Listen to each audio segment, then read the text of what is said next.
સાપુતારામાં pulao best item છે. એ ડુંગરમાં આપણે ઉપર ચડવાનું છે. આજે ટોચ દેખાય ને આ ગાડી ચડાવવાની છે. જો આ એક એવું ઝાડવું છે જેને અડવાથી એ શરમાઈ જાય છે, તો આપણે આને અડવી જો કેવા પેક થઈ ગયા. જો આને આપણે અડવી જો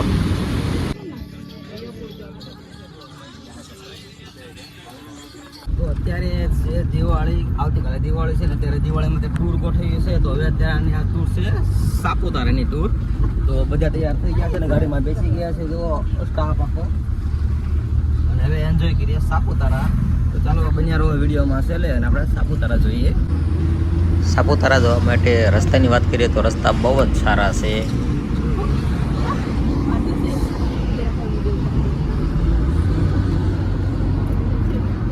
સાપુતારા જતા ડાંગ જિલ્લાની શરૂઆત થતા તે થોડાક આગળ વધતા આ એક હનુમાનજી મહારાજનું મંદિર આવે છે. તો ત્યાં તો આપણે દર્શન કરવા જરૂરી જ છે, અને તેનું નામ છે મકરધ્વજ હનુમાનજી મંદિર.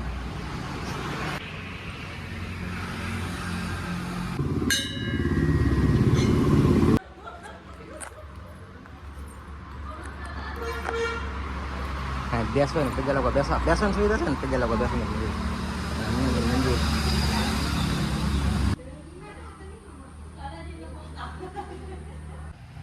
લોકો અહીંયા આ રીતના સિક્કા ઊભા રાખે છે.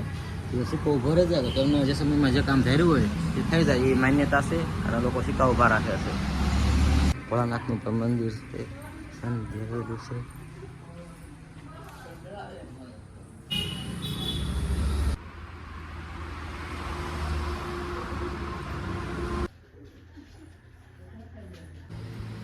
દર્શન કરી લીધા છે. સરસ મજાનું વાતાવરણ છે. સામે આપણે ગાડી પડી છે અને જોવા જેવું તો જોવા ઊંચું મોટા ઝાડવાવાળો જંગલ છે ફરતા ફરતા.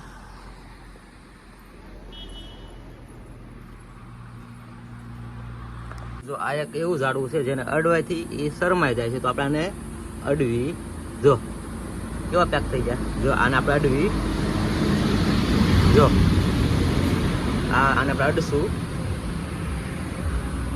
આને અડવી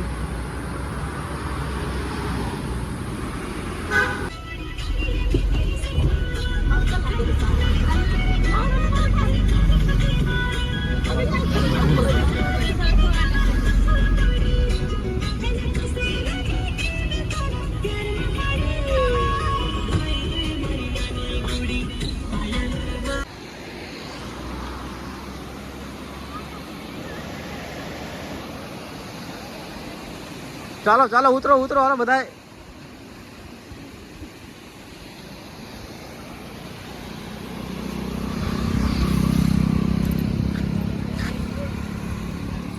અહીંથી ઉતરી જવાનું પગથિયે છે તે શિવા.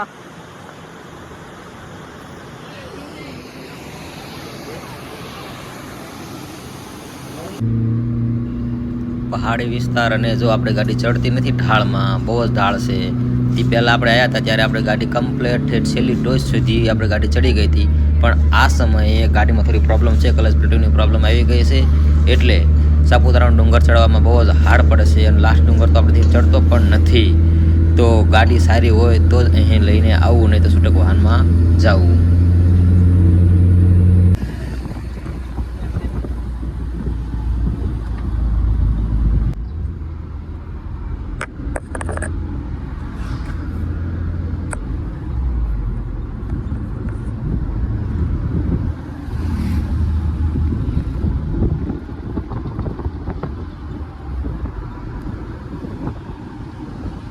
દેખાઈ ગયું છે એ ડુંગરમાં આપણે ઉપર ચડવાનું છે. આજે ટોચ દેખાય ને આ ગાડી ચડાવવાની છે. અહીં સાપુતારાની એન્ટ્રીમાં 50 રૂપિયા આપવા પડે છે. આ બધો ડુંગર ચડી ગયો, પણ અહીંથી ઉપર જે આ ડુંગર ચડાવવાનો હતો ને એ એકદમ સીધો ઢાળ હતો, એ ગાડી આપણેથી ન ચડી, આઈને પાર્કિંગ કરી દીધી છે.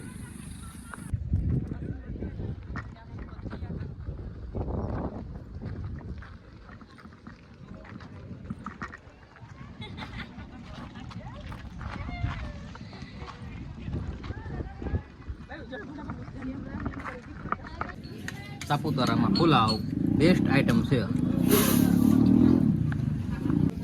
હાર્દિક કેમ છે? સારું. મિસ્ટર શિવાજી રાવા વાગલી.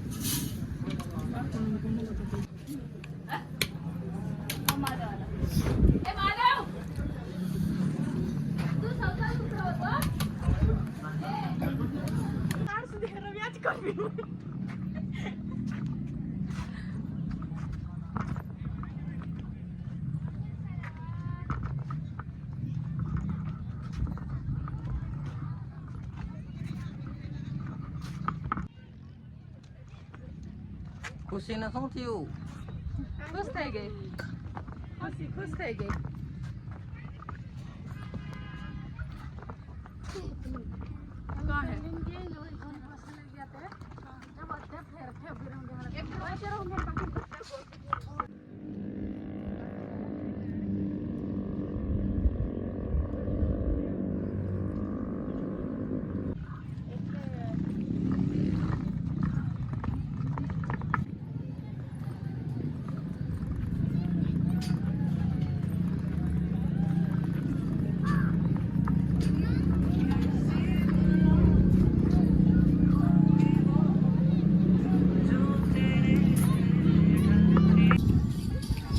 સરસ મજાનો પોઈન્ટ આવી ગયો છે સાપુતારામાં જોવા લાયક.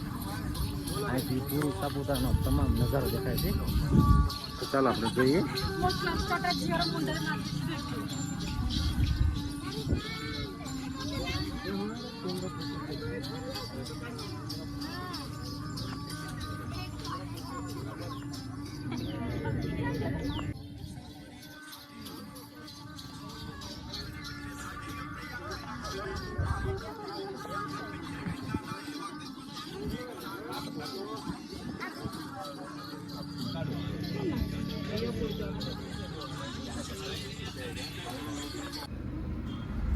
તો હવે આપણે નીકળી ગયા છીએ રિટર્ન. અને જો આ ગાડી ઉતારવામાં પણ ઢાળ ઉતારવાનો છે અને બંને બાજુ કેવો નજારો છે.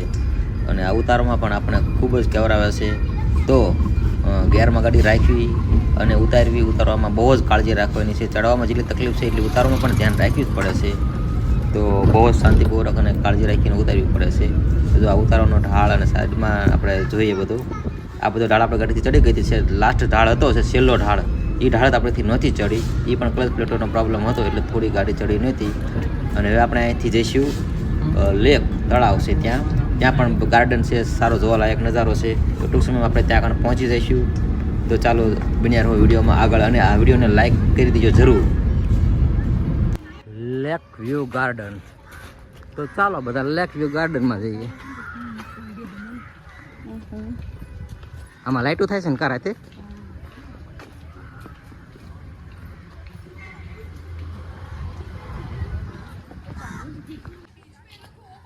આ જગ્યાએ સિરીઝો શરૂ હોય છે, લાઇટો શરૂ હોય છે રાત્રે. પણ રાત્રે પડવામાં, રાતનો સમય પડવામાં હજી લગભગ 2 કલાક બાકી છે. અત્યારે વાગ્યાથી 4, 4:30 જેવું.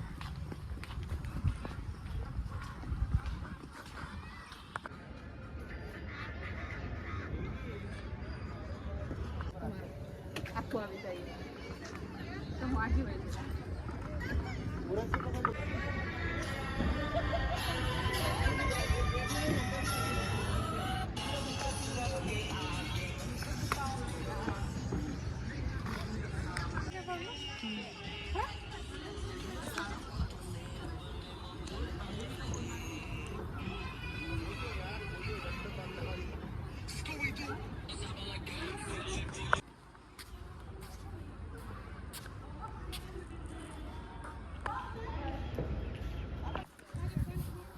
સાપુતારામાં બોટિંગનું બહુ સારું કામ હતું, પણ હવે અત્યારે ટાઈમ નથી રહ્યો, ઓછા સમયની અંદર બધું ભેગું નથી થાય એવું.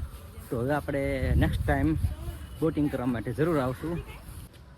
અહીં અમે અમારો વિડીયોને પૂર્ણ કરીએ છીએ અને લાઈક સબસ્ક્રાઈબ કરી દેજો. Thank you.